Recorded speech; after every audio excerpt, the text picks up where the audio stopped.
Hay una frase famosa de un secretario de Estado de los Estados Unidos del año 2000 que todavía es más vigente.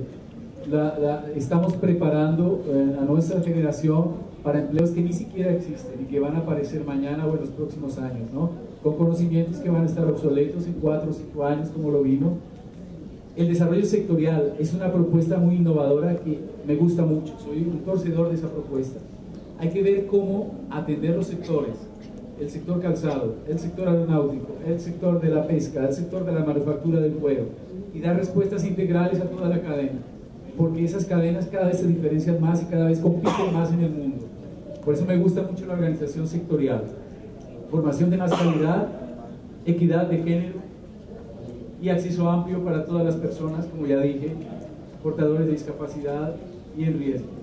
Aquí quiero hablar lo último acerca de nosotros. Interfor, somos una red de instituciones, que ahí tienen el mapa, y ahí ustedes pueden encontrarnos en cualquier buscador como Interfor, y aglutinamos 65 instituciones dedicadas a la educación media técnica. Ya ven que aquí en Brasil tenemos una buena cantidad de instituciones también, no solamente de origen, digamos, público, gubernamental, también SENAI, SENAC, SENAT, SENAR, que están hace tiempo ahí en Interfor, que son como hasta fundadores de esta red, y que la gran ventaja de esta red ahora es que estamos haciendo gestión del conocimiento. En esa página ustedes ahora pueden encontrar material didáctico de Brasil y de otros lugares del mundo, de unos 5 o 6 países. Tenemos más de 12.000 referencias de material didáctico. Tenemos también buenas prácticas de formación, buenas prácticas de cosas que se están haciendo bien en algunos países. Tenemos también algunos ejemplos de, ahí tienen la página web, algunos ejemplos de recursos didácticos, videos, cápsulas de aprendizaje, estándares de competencia. Ya tenemos enlazados más de 6.000 estándares de todo el mundo y en varias lenguas, portugués, español, inglés. Y como les dije, experiencias y buenas prácticas. Los invito a que conozcan esa plataforma, que también tiene ahora un espacio virtual de aprendizaje, y muchas gracias. Obrigado.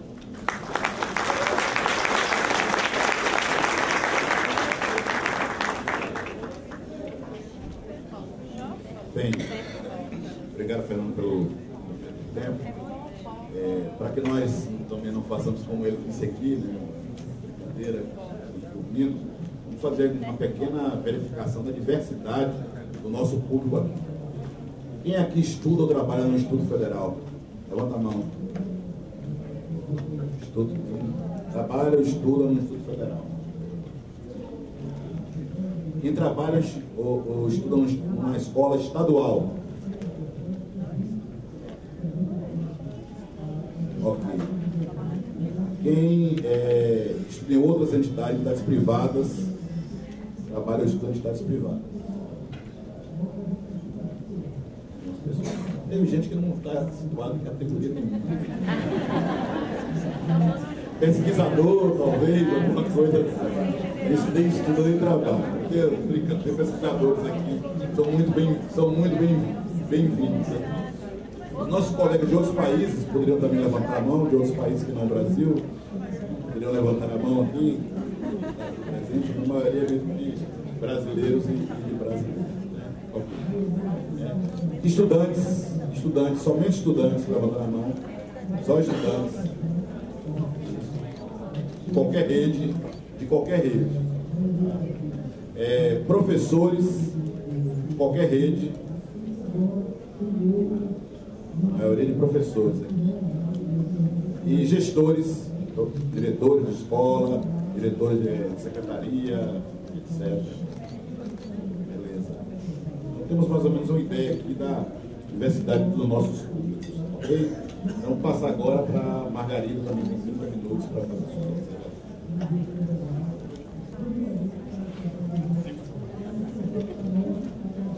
Boa tarde a todos e todas. Queria começar agradecendo o convite da comissão organizadora. É um desafio, né, para mim estar aqui. Trabalho como campo de atuação na educação de jovens e adultos, e acho que o que eu venho trazer aqui é um pouco a contribuição dessa trajetória, que, como disse Alberico, começa na educação popular, segue sendo educação popular e entra até a atuação hoje na Universidade Federal de Goiás. Eu não sei se vocês estão me ouvindo. Estão me ouvindo? Eu tenho sempre a impressão de que eu tenho que levantar, porque dá mais uma ajuda. Eu vou pedir licença aqui aos colegas da mesa, até para conduzir esse equipamento. É por aqui? Então, a minha apresentação ele já fez. Eu sou professora da Universidade Federal de Goiás, participo do Fórum Goiano de Educação de Jovens e Adultos. E a conversa que eu preparei para nós aqui, ela tinha uma primeira versão, que após a abertura de ontem eu me dei o direito de fazer algumas alterações, porque me senti bastante provocada. E acho que essas alterações, elas combinam um pouco a discussão da mesa, principalmente porque o Fernando, que me antecedeu, ele teceu bastantes comentários em relação à questão da juventude, né? E eu venho falar um pouco de um outro lugar, né? Eu acho que a educação integral, ela tem que pensar todas as idades, e por isso acho que no slide que o ministro apresentou ontem, faltaram personagens importantes. Eu queria aproveitar esse momento para repor esses personagens, que são os nossos jovens adultos e idosos não escolarizados, né?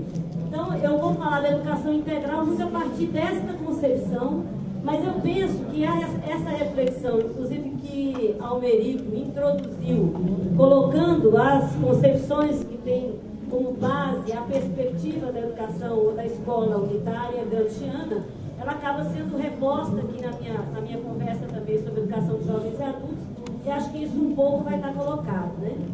A apresentação de ontem, ela me fez mudar principalmente a entrada da nossa conversa. É isso aqui mesmo? E fazer algo que eu não gosto muito, que é desse slide mexido, né? Me dá uma falta de paciência de ficar olhando essa coisa que anda muito, né? Mas eu queria ver um pouco assim, qual é a sensação dessa imagem que vocês veem aí. Os personagens são exatamente quem? Jovens, não é isso? Então, acho que tem uma questão, quando a gente trata da educação integral no Brasil, que é a nossa preocupação de que para quem eu estou defendendo a educação integral. Hoje, na fala pela manhã, o Abicalil retomou o Manifesto dos Pioneiros de 32. Para quem não é da área da educação, licenciado, né, esse é um documento praticamente desconhecido.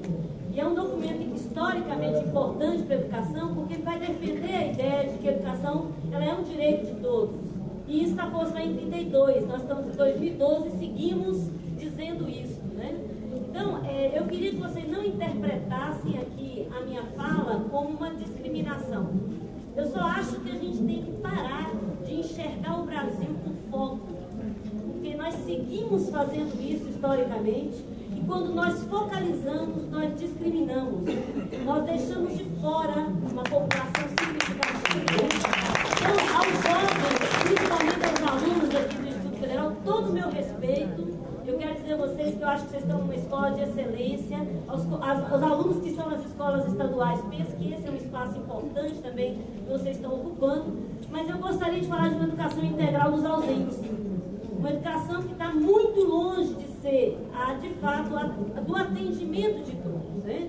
Então, ontem, quando o ministro mostrava um slide sobre educação integral, e ele meio que se embaraçou na fala, aquele slide tem a ver com uma política importante nesse país, que é da extensão do tempo de escolaridade das crianças, que é fundamental e que é importante, né? Nada contra a necessária expansão do nosso atendimento de creches e pré-escola. Agora, é fundamental entender que a população, que hoje também o Abicalil mostrava que envelhece, é uma população que envelhece sem escolarização. Então, eu quero acrescentar nesse espaço, junto aos jovens, sem nenhuma competição, todos os trabalhadores, homens, mulheres, acho que é porque eu pus fonte demais, e ele está pesado, né? Então, as imagens aqui são para tentar representar um pouco mais desse Brasil diverso que segue lutando pelo direito à escolarização. Então, para mim, falar em educação integral, além de trabalhar isso do ponto de vista conceitual, epistemológico, é fundamental tratar do ponto de vista político. Qual é o espaço que a política pública no Brasil tem garantido para que as crianças, os adolescentes, jovens, adultos e idosos possam ter uma educação de qualidade? E aqui representar essa diversidade também, né? Se a gente pega as nossas estatísticas, de novo, a Bicalil hoje de manhã recuperava isso, nós seguimos tendo uma defasagem muito grande de escolaridade no Nordeste, seguimos tendo uma dificuldade muito grande de acesso à escola. Nos centros urbanos, as nossas escolas, como eu vou tentar mostrar aqui, elas têm fechado as portas para a educação de jovens e adultos, e em parte não é só o sistema que fecha, é essa população que ela, em meio que desiste da escola. Ela tem que ser conquistada, ela tem que ser resgatada do processo de escolarização. Então, acho que há um desafio grande em pensar a educação integral para essa população que já passou pela escola e não acredita mais nela, do que o menino, a criança ou o menininho pequeno que vem pela mão dos pais, às vezes até impulsionado pela justiça, como o Ministério Público tem feito ultimamente. Então, acho que pensar a educação integral tem que pensar essa dificuldade, que é a dificuldade central hoje, que aí pensar no futuro, como o Fernando havia lembrado, né? Pensar no Brasil no futuro, me parece que precisa haver uma decisão política, porque esse Brasil no futuro não é só dos jovens de hoje. Ele é dos jovens, dos adultos e dos idosos de hoje também, né? Eu, como organizei a primeira parte, aí o Merico daqui a pouco já vai pegar comigo, né? Eu tinha idealizado uma fala que perpassaria aí os conceitos fundamentais para pensar a educação integral, a dimensão pedagógica dessa reflexão de educação integral e a dimensão política. Vou tentar passar rapidamente, eu já sei que esse material vai estar disponibilizado na página do fórum e fico à disposição depois para conversar, se não der tempo da gente trabalhar tudo, tá? A questão dos conceitos fundamentais, uma parte já está colocada aí pela introdução que o Alberic fez, mas eu gostaria de resgatar Paulo Freire, que foi dos educadores que ele citou, que me parece que, para tratar a educação integral, eu tenho que pensar conhecimento. E o Paulo Freire, na discussão de conhecimento, ele nos chama a atenção para essa perspectiva de conhecimento, que, na verdade, ela não deveria ser um ato através do qual o sujeito é transformado em objeto. Por isso, às vezes, alguns termos para nós são tão fortes, né? Como treinamento e reciclagem. Então, quando a gente pensa em educação integral, a gente está falando de uma educação formativa, de uma educação capaz de pensar sujeitos que interagem no processo de produção desse conhecimento, né? E acho que Paulo Freire, quando trabalha essa ideia de uma educação não transformando esse sujeito em objeto, que recebe e é dócil ao receber, ele está recolocando aquele conceito muito bem trabalhado no Pedagogia do Oprimido, que é a educação bancária. E me parece que o tempo todo, quando a gente está falando de educação profissional e tecnológica, nós temos que recolocar isso em algum lugar. Efetivamente, produzimos ou não produzimos conhecimento? Efetivamente, somos apenas receptadores ou temos condição de, ao receber o que é produzido pela humanidade, ressignificar esse conhecimento? E aí, quando a gente vai falar de educação integral, passa na perspectiva freiriana, e acredito que é uma perspectiva que ainda contribui muito para nós pensarmos a educação integral, de que nós estamos estabelecendo relações homem-mundo num processo dialógico que se pauta pela problematização, né? Então, acho que esses elementos são elementos fundamentais para a gente ir à concepção de educação integral. E o Freire segue nessa mesma reflexão, então, fechando. O conhecimento, pelo contrário, ele exige uma presença curiosa do sujeito. Hoje, a professora que falou na mesa pela manhã, a professora de Portugal, ela dizia assim, nossa, como é bom vir para um país em que há um movimento. E ela dizia o quanto que na Europa ela enxerga uma certa, um descaso, né, uma coisa cansada, parece, exatamente. Então, eu acho que uma das questões que o Brasil tem que recuperar e não pode perder é essa nossa indignação. Não é uma indignação irresponsável, mas é a nossa capacidade de perguntar se é assim mesmo, se tem que ser assim. Então, nesse aspecto, me parece que o conhecimento ele faz muito mais sentido se a gente avança essa nossa presença curiosa dentro da educação integral. Requer também sua ação transformadora sobre a realidade. Nós não estamos falando de um conhecimento pelo conhecimento. Nós estamos falando de um conhecimento que seja capaz de interferir em alguma medida na realidade em que eu estou inserido. E isso é muito difícil de fazer hoje. Porque se eu tendo a achar que as habilidades e competências adquiridas na escola é para servir ao mercado de trabalho, eu não vou perguntar nada a esse mercado. Eu vou me submeter a esse mercado. Então, eu acho que essa é uma questão vale a pena a gente repor numa discussão de educação integral. Demanda uma busca constante, implica briga em invenção e reinvenção, reclama a reflexão crítica de cada um sobre o ato, mesmo de conhecer, pelo qual se reconhece conhecendo, e ao reconhecer-se assim, percebe o como de seu conhecer e os condicionamentos a que está submetido neste ato. Nós temos que nos reconhecer com limites. Nós temos que entender que a cognição, a parte cognitiva, não é a verdade, não é a totalidade do conhecimento. Então, o ponto que é importante também que na escola, em uma perspectiva de educação integral, eu possa pensar o sujeito na sua totalidade.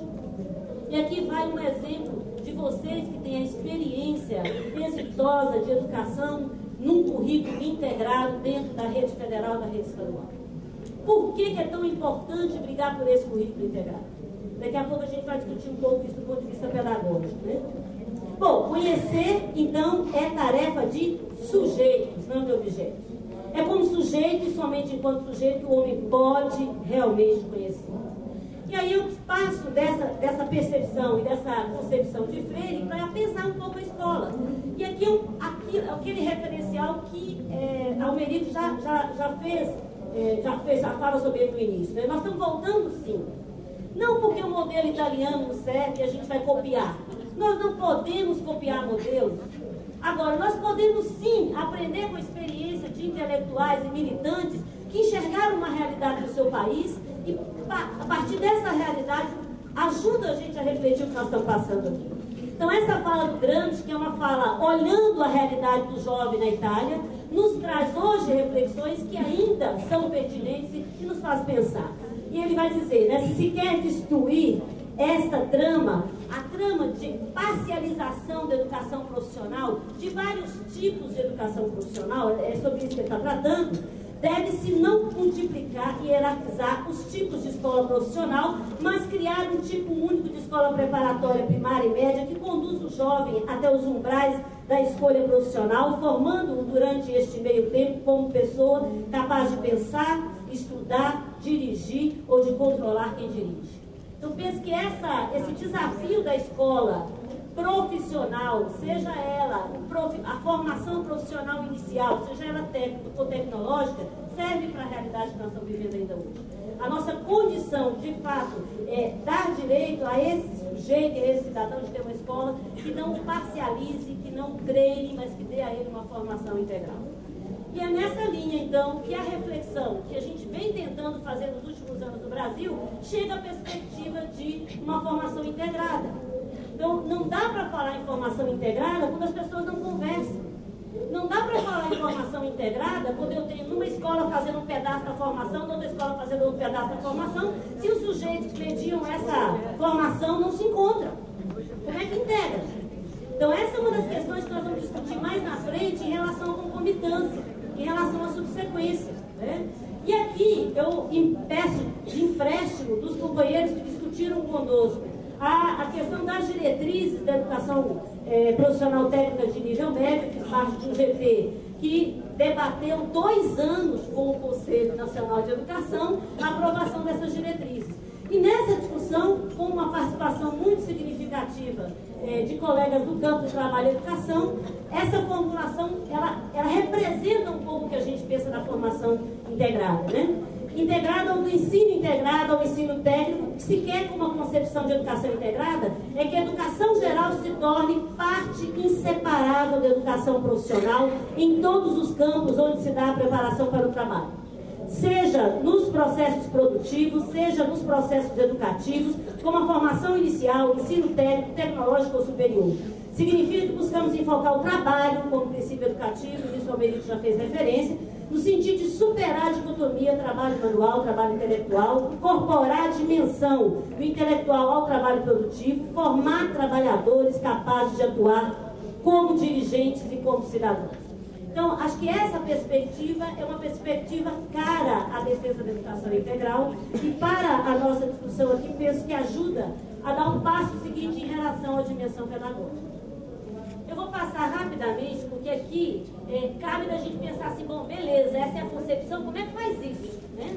Como é que faz isso numa escola que tem professores formados de forma parcial? Eu sou licenciada em História. eu tenho que trabalhar de forma integrada com um companheiro formado no nível técnico, que está trabalhando no serviço de alimentos, ou com um companheiro formado em engenharia, que está trabalhando nos cursos de eletrônica.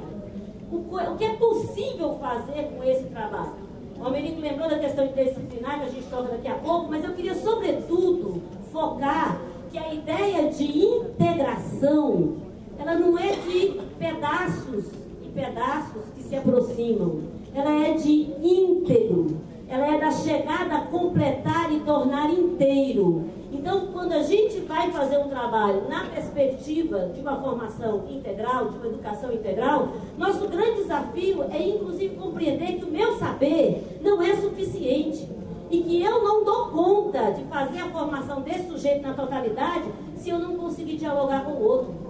Porque muitas das vezes a entrada para a formação e para a produção do conhecimento dele é dado pelo professor da música e não é por mim. É dado pelo professor do laboratório e não é por mim. E eu preciso que essas entradas se aproximem para que o conhecimento se produza. Nesse sentido, né, a gente volta à concepção de uma formação unilateral. Uma formação do sujeito na sua totalidade. Não é o sujeito aluno. Nós, professores, temos que ter uma formação nessa perspectiva. Senão a gente não vai conseguir fazer isso com os alunos. Então, acho que um grande desafio da educação integral é esse. Sobretudo, imaginar que nós estamos nesse desafio. Nós precisamos perseguir essa organização curricular e pedagógica se quisermos e optarmos por uma concepção de educação integral, né? Então, é uma concepção de formação humana com a base da integração de todas as dimensões da vida e do processo formativo. E aí a base disso, né? Essa não dissociação, essa não hierarquização entre conhecimentos, a importância de valorar todos esses conhecimentos. Com isso, segue um pouco a discussão que o Américo começava a dizer. Do ponto de vista da como fazer e da metodologia, é uma tentativa, sim, da gente superar essas polarizações, esses significados, esses valores e essas importâncias entre aquilo que é geral e específico. Aqui o Fernando acabava de dizer, as profissões mais ligadas às ações manuais, elas caem, elas decaem. O nosso país vive um processo contrário ao da década de 40, o que amplia que mesmo do emprego formal não é a indústria, é a área de serviço. Então nós temos que saber que não dá para essa escola, que pensa uma educação integral, ela ter o imediatismo de preparar para esse mercado. Na hora que acabar essa preparação, esse mercado já não é esse mais. Então hoje a gente tem uma escola que é para além disso. Ela é mais do que isso, mesmo que ela possa contribuir para essa formação, ou ela não vai ter sentido. Ela vai perder seu sentido no processo. Então, eu acho que essas polaridades nós temos que enfrentar, e enfrentamos com muita dificuldade, vamos voltar para os professores, desde a nossa área de formação, desde as licenciaturas. Nós seguimos nas licenciaturas, mesmo com a mudança do perfil dos nossos cursos de formação de professores de 2002 para cá, fazendo de conta na licenciatura. Porque eu vou para a química, eu vou para a matemática, eu vou para a biologia, e o conteúdo básico é muito mais importante do que a ação pedagógica, do que a formação pedagógica. Então, há uma dificuldade muito grande de, mesmo na formação do professor, ele perceber que não é só o conteúdo que é necessário. E aí, gente, eu não estou tirando mérito do conteúdo. Eu preciso saber história antiga. Eu preciso saber história moderna. Agora, eu não posso deixar de reconhecer como é que eu aprendo a ensinar ou mediar a produção do conhecimento sobre este conteúdo, pegando uma criança, uma adolescente, pegando um adulto e pegando um idoso. Essas diferenças, elas têm muito a ver com essa nossa dificuldade de dissociar esses polos que estão tão distantes, que são os polos da teoria e da prática, né? A questão da interdisciplinaridade, eu acho que a gente passa por uma dificuldade imensa, que é de lugar e de espaço para conversar. Não dá para ser interdisciplinar se não tem encontro de professores, se não tem uma organização pedagógica que possibilite isso. Não dá para ser interdisciplinar cargas horárias de 60 horas em sala de aula, que os professores das redes municipais e estaduais estão submetidos, né? Então, eu acho que a gente tem uma série de questões aqui que implicam uma mudança de organização nossa. Então, pensar a educação integral nesse país, nesta percepção, é fazer um esforço de mudança dos nossos espaços, dos nossos tempos, para dar conta de ter uma integração entre os professores, dos professores com a gestão da escola, dos professores de gestão da escola e comunidade, e nisso incluindo o trabalho feito com os alunos, né? essa materialização é trabalho coletivo, planejamento não é eu faço uma obrigação, entrego para o coordenador de curso, não é bem esse o movimento, né, que vai funcionar. A gente não adianta para construir os nossos PPCs de gabinete. Então, essa perspectiva de planejamento coletivo e individual impacta sobre a decisão ou não do projeto de educação integral. A questão das reuniões pedagógicas, o diálogo entre professores, disciplinas e alunos com o princípio educativo, a abertura ao novo, à mudança e repensar a prática pedagógica a partir da pesquisa, aquilo que o Almeric já tinha colocado, né? Então, passo rapidamente, porque são só algumas das sistematizações, que são tensões para nós organizarmos os nossos sistemas, seja no município, no estado, na rede federal, na rede privada, numa perspectiva de educação integral, a necessidade, então, da gente ter essa relação significativa entre conhecimento e realidade. E aí, fazendo aqui uma defesa, uma correção a quem não conhece a teoria e a concepção epistemológica freiriana, toda vida que a gente fala da realidade, né, há sempre uma interpretação equivocada de que a gente fica no senso comum. Freire nunca afirmou isso. A perspectiva de partir da realidade do sujeito é um lugar de partida, não é um lugar de chegada. Então é fundamental que essa realidade, ela mobilize a escola. E para o campo da educação de jovens e adultos isso é fundamental, porque se ele não vir no sentido de voltar à escola, ele não vai voltar à escola. Por mais que isso possa parecer imediatismo,